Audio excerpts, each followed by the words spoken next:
Hola, ¿qué tal? Bienvenidos a esta sección, El Candidato en la Redacción. Hoy vamos a comenzar con el candidato Humberto de la Calle, quien está aquí visitándonos en nuestro set, pegado a la redacción de Noticias RCN. Hola, bienvenido, candidato Humberto de la Calle. Mucho gusto de saludarte, Claudia, Juan Manuel. Estamos todos listos y encantados de estar aquí con ustedes. José Manuel, hola, también bienvenido. Claudia, ¿cómo va todo? Aquí estamos ya listos para hacerles varias preguntas a los candidatos, comenzando, por supuesto, con usted, doctor Humberto de la Calle. Mil gracias, José Manuel, muy gentil. Estamos a cerca de 4 semanas para la primera vuelta electoral. Ya casi. Uno diría muy poquito, ya casi, pero también eso para mucho y para ustedes los candidatos sobre todo es una eternidad y para los acontecimientos del país. Al día de hoy, ¿usted cómo siente, cómo describiría su campaña? ¿En qué punto está de su campaña? ¿Qué espera de ella y qué ha sido lo más duro? No, dijéramos, a mí me tienen que sumar 4 años y medio en La Habana, porque yo prácticamente terminando volví a empezar en esta tarea. Y claro, es duro, fatigante, hasta físicamente fatigante, madrugue, termine muy tarde, recibir, reírse, estar en los medios, pero no, yo estoy contento, satisfecho, con entusiasmo. Yo siento una cosa rara y es que la actividad misma me da como más adrenalina, o sea que nada, dándole duro, pedaleando. En los últimos días, doctor Humberto, usted, por supuesto, puso a todo el mundo de qué hablar con su frase de que se quieren tirar la paz en Colombia. Y señaló usted como corresponsables al gobierno, a las FARC, pero también a sus contendores Iván Duque y Germán Vargas Lleras. ¿Por qué cree que todos ellos son responsables al final de lo que usted llama se quieren tirar la paz? No, porque es una conjunción de elementos dentro de los cuales pues mencioné varios, ellos entre otros. Primero, naturalmente, el Centro Democrático ha tenido una oposición desde un principio al acuerdo y dijéramos que eso es legítimo. Pero en el Congreso lo que uno veía no era solo oposición, sino demora, se retiraban en las votaciones. Pudiéramos llamarlo filibusterismo, es decir, a mí me parece que uno requiere un comportamiento leal desde la oposición. Bueno, Cambio Radical, allí sí hay una cosa un poco sorprendente. Durante todo el tiempo estuvo apoyando. El doctor Vargas era el vicepresidente de la República. Y al final, cuando se retira, seguramente viendo el mal comportamiento de las encuestas del doctor Santos, entonces cambia de opinión y de cierta manera ha ido y venido con una cierta inconsistencia. Luego vienen las discusiones en el Congreso que han impedido desarrollos importantes. Por ejemplo, reforma rural integral para mí es un elemento clave de la estabilización del campo en Colombia. Y es además una asignatura pendiente que este país no ha querido asumir. Y ni siquiera aprobaron el catastro. El catastro es una cosa eminentemente técnica. Luego, ¿qué hay detrás? Uno empieza a notar resistencias. Bueno, peleas en la JEP. Unas discusiones sobre la utilización de los fondos para la paz. Se ha abierto la tesis de que no hay corrupción, pero bueno, esa es una discusión de todos modos complicada. Y luego lo que vimos naturalmente con el caso Santrich, etcétera. Luego sí es como una conjunción de elementos que a mí me hacen temer por la sostenibilidad de la Claro, pero decir que se la quieren tirar es partir del hecho de que todo eso que está pasando es a propósito. Es decir, ustedes mismos cuando estaban negociando y cuando firmaron el acuerdo decían de aquí en adelante la implementación va a tener muchos problemas. El Congreso finalmente debatió. Muchos colombianos criticaban al Congreso porque estaba siendo simplemente de notario y su actitud deliberativa había renunciado, digamos, a esa potestad que tiene el Congreso. Usted también es muy duro cuando dice que la Corte Constitucional le abrió la puerta al Congreso para traicionar el acuerdo. ¿No cree que muchos colombianos esperaban precisamente que la Corte de verdad revisara a profundidad el acuerdo? Pues eso sí es un problema de perspectiva, porque en mi opinión, la matriz de esta discusión es si reconocemos que hay un conflicto armado interno o no. Me retrotraigo un poco al pasado. Los que creemos que sí, entendemos que eso tiene consecuencias jurídicas, nacionales e internacionales y consecuencias políticas. Y esa es la razón que le da fundamento ético a una conversación con un grupo como las FARC, que cometió todo tipo de barbaridades. Eso no se discute. Pero en el marco del conflicto, uno lo que entiende es que el Estado compromete su palabra. Vino el tema del plebiscito, el triunfo del no, y ahí se bifurcan los caminos. Para nosotros, después de 138 horas que estuve yo con los voceros del no, en La Habana se acogieron prácticamente todas las inquietudes, con algunas que eran esenciales para la supervivencia del acuerdo. En ese momento hay un compromiso del Estado colombiano y no solo de una de las ramas del poder. Entonces yo critico a la Corte, como siempre lo hice, porque al entender que podía haber una actitud simplemente deliberante, normal del Congreso, lo que está permitiendo es lo que yo llamo la traición al acuerdo. Y entonces se dijo, no, pero es que el Congreso no puede privarse de discutir. Pero por favor, el presupuesto no puede ser cambiado sin el aval del gobierno.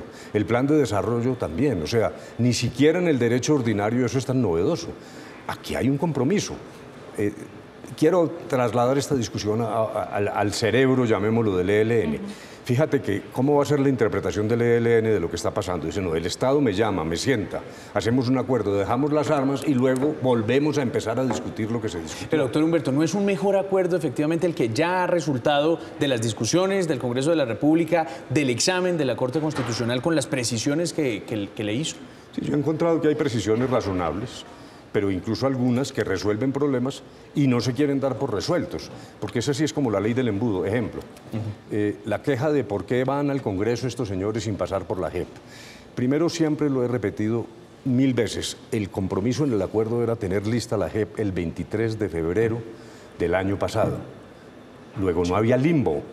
Nosotros partíamos de la base de que alcanzarían a presentarse a la JEP antes del inicio de las sesiones. Y ahí se enredó esto por múltiples responsabilidades. Repito, entre otras, la de quienes demoraban las ponencias, las ponían en el último cajón, no discutían a tiempo, no votaban. Luego, me parece que es injusta la queja de decir, ustedes crearon ese limbo, pero finalmente eso se arregló. ¿Qué fue lo que dijo la Corte Constitucional? No, los señores van al Congreso, cuando llegue la JEP se presentan y si tienen sanciones restrictivas de la libertad, pues tienen que cumplir las sanciones. Eso que yo creo que es positivo y sin embargo se sigue todavía reiteradamente discutiendo. Luego hay una actitud, a mí me parece realmente extremadamente negativa, sin querer ver, desde el día del cese del fuego a hoy nos hemos ahorrado 3000 vidas humanas, también hay que valorar eso.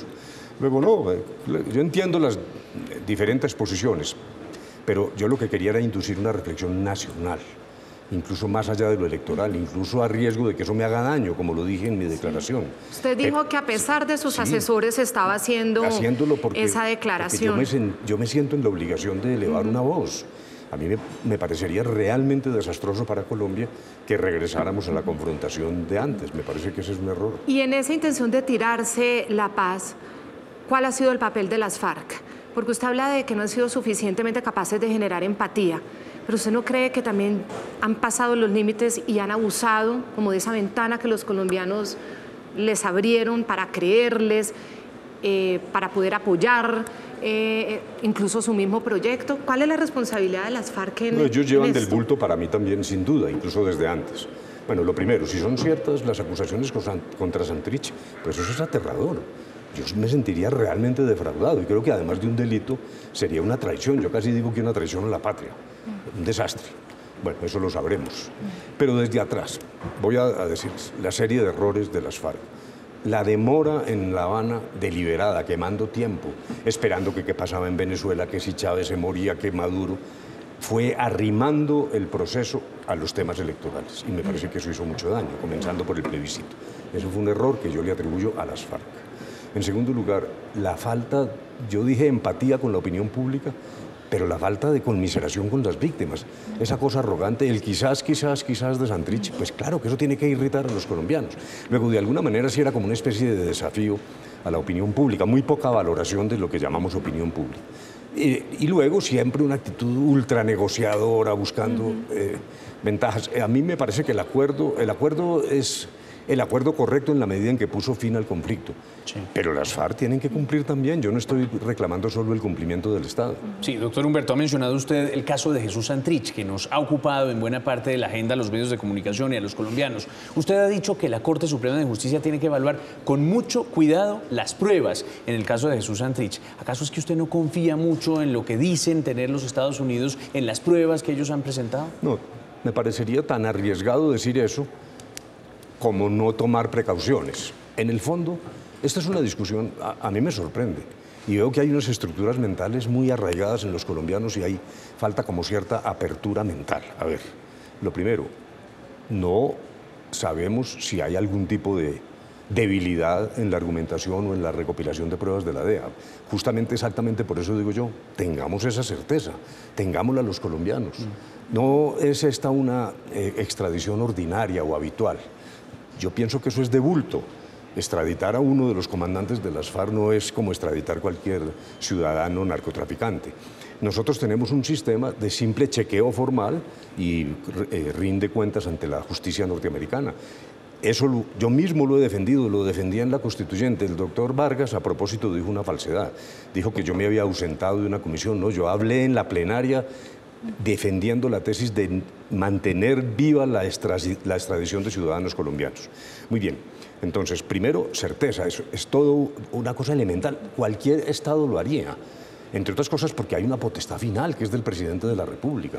Entonces, necesitamos los colombianos, así fuera el testimonio del presidente, a base de la diplomacia. Si la extradición es un método de cooperación, sentarse con los americanos, convénzanme. Es decir, los colombianos sí necesitamos certeza de que esto no puede ser un hecho fallido. En ese punto, doctor de la Calle, la Fiscalía ha cumplido un papel también fundamental en Colombia. Esas investigaciones también la Fiscalía las comenzó. Es decir, la Fiscalía, como nos han explicado, se dio cuenta que en los dineros de la paz, de los fondos de la paz para la salud de esas zonas de conflicto, había unas posibilidades de que esa plata se perdiera. Y ahí arrancó la investigación de la Fiscalía, que luego se encontró con la de los Estados Unidos, de las autoridades de los Estados Unidos. A mí me parece perfecto. Yo creo que el papel de la Fiscalía ha sido correcto. Nunca he caído en la trampa de decir que el fiscal se equivocó, entre otras cosas porque cuando él recibe un requerimiento de captura con fines de extradición lo tiene que cumplir, pero esas pruebas practicadas, no sabemos la cadena de custodia, en fin, yo no quiero, por favor, arrojar dudas, sino al contrario, tener certezas. Ese es un primer punto. Y los otros dos provienen de la Corte Suprema de Justicia. Francamente yo no entiendo una reacción. Lo que ha dicho la Corte en las últimas extradiciones es primero el deber de verdad y de reparación. Yo nunca he negado ni la extradición de nacionales, la he defendido, ni estoy apelando al concepto nacionalista, que es que aquí no nos pueden tocar, ni estoy diciendo que las FARC no pueden ser extraditadas. No, claro que sí. Lo que necesitamos es certeza y en todo caso que no se repita lo de los paramilitares, que se fueron, las víctimas quedaron lo que se dice viendo un chispero. Yo quiero decir esto como una especie de confesión. Lo que yo hice, lo hice realmente porque creo que es lo que a Colombia le conviene, es tener cuidado, es una cosa hasta obvia. Yo no entiendo la reacción. Fíjese algo, yo nunca dije que había que negar hipotéticamente esa extradición si se daba en estas condiciones. La reacción del ministro del Interior me pareció desusadamente feroz. Sí. Dijo que esto era extemporáneo y que además era inconveniente. La gente tiene mala memoria. Juan Manuel Santos negó la extradición durante por lo menos en 3 o más ocasiones de miembros de las FARC acusados de narcotráfico, alegando la necesidad de proteger el proceso cuando todavía no teníamos acuerdo. Entonces, yo sí quisiera que el ministro me explicara si fue que él no consultó con el doctor Santos cuál es la posición del gobierno. Eso se le ha olvidado a la gente. O sea que el doctor Santos fue más allá de lo que yo estoy proponiendo. Incluso una carta del embajador a varios representantes de instituciones en Colombia con un reclamo muy fuerte por una extradición que se negó. Frenó, exactamente. Doctor Humberto, y ahora que hablamos de narcotráfico, vamos a su programa de gobierno en este punto. Usted dice, Colombia será un país libre de coca. Y uno se pregunta, ¿cómo? Si casualmente en los años de la negociación, pues finalmente los niveles de hectáreas sembradas se aumentaron de 60.000 a más de 188.000, según todos los cálculos. ¿Cómo, doctor Humberto?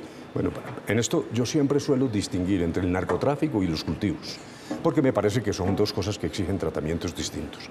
Las bandas del narcotráfico tenemos que afrontarlas y atacarlas y destruirlas. Nos cayó esa desgracia a los colombianos y no podemos agachar la cabeza. Entre otras cosas, en unos foros se ha dicho, y la legalización, ese es un error. Aún si usted legaliza, esas estructuras criminales se pasan a la trata de personas, se pasan al lavado de activos. Esa no es solución. Ahí hay un problema para resolver. Y el otro, de los cultivos, para mí tiene un componente de desarrollo agrario. Hay un problema real en la vida de muchos campesinos que viven de ese producto. La represión del cultivo no ha funcionado. Son ciertas las cifras, sí, pero las cifras han sido bastante volátiles. Tuvimos momentos de 140.000 hectáreas en momentos de fumigación. O sea que yo sí quisiera que miráramos toda la evolución de los cultivos, porque entre otras cosas esto no se puede simplificar. Lo que se ha dicho es, claro, se fueron a La Habana y entonces crecen los cultivos. Yo no niego que puede suceder que unos campesinos pensaran que tenían una oportunidad porque veían las hipótesis de programas de sustitución, eso es posible, pero las cifras han sido muy variables y dependen muchas veces de otras circunstancias. Por ejemplo, están muy ligadas al precio del oro. Sube el oro, la gente se pasa al oro, baja el oro y se vuelve a la coca. Luego, ahí hay una cosa más compleja que tenemos que mirar como colombianos, con tranquilidad. Me parece que convertir esto... Pero ¿cómo entonces tratar el tema del cultivo, ya del voy para campesino allá. que cultiva o de la persona que cultiva? En el cultivo, en el acuerdo Sí. del Teatro Colón dijimos son 3 escalones. Sustitución voluntaria. Si esto no es posible porque las comunidades no lo aceptan, sustitución forzada, preponderantemente manual, y dejamos viva la hipótesis de la fumigación. Basta leer el acuerdo. Esa es una de las 1000 patrañas que pusieron a circular. Lo que ocurrió fue en Colombia el gobierno y las Cortes llegaron a la decisión de no fumigar, pero eso no fue resultado del... Por eso, ¿y usted la reactivaría, la fumigación aérea? Voy para allá. Sí. Yo creo que esa secuencia es la que puede estabilizar una solución. Mi preocupación es solo la represión, solo la erradicación forzada, ocurre el efecto balón, Sí. o yo lo prefiero llamar el efecto cobija chiquita, ¿no? Cobija chiquita. Que ¿Cómo uno es se cobija tapa la chiquita? pierna izquierda y se le destapa la derecha, se tapa el brazo izquierdo, se le destapa... Mire, lo que ha pasado siempre es, usted reprime aquí y aparece incluso fumigando. Entonces respondo la pregunta, ¿no? Sí. Yo no volvería a fumigar con glifosato. Yo insisto en que es el camino más difícil, el más duro y el más costoso. Necesitamos cooperación internacional. Pero lo único que estabiliza este tema es la sustitución voluntaria. Forzada, donde, por ejemplo, no haya comunidades o las comunidades repelan la presencia del gobierno a la fuerza. Pública. Y me parece que esos son los 2 caminos que hay que aplicar. De lo contrario, esto ha fracasado. Llevamos más de 3 décadas reprimiendo los cultivos sin éxito.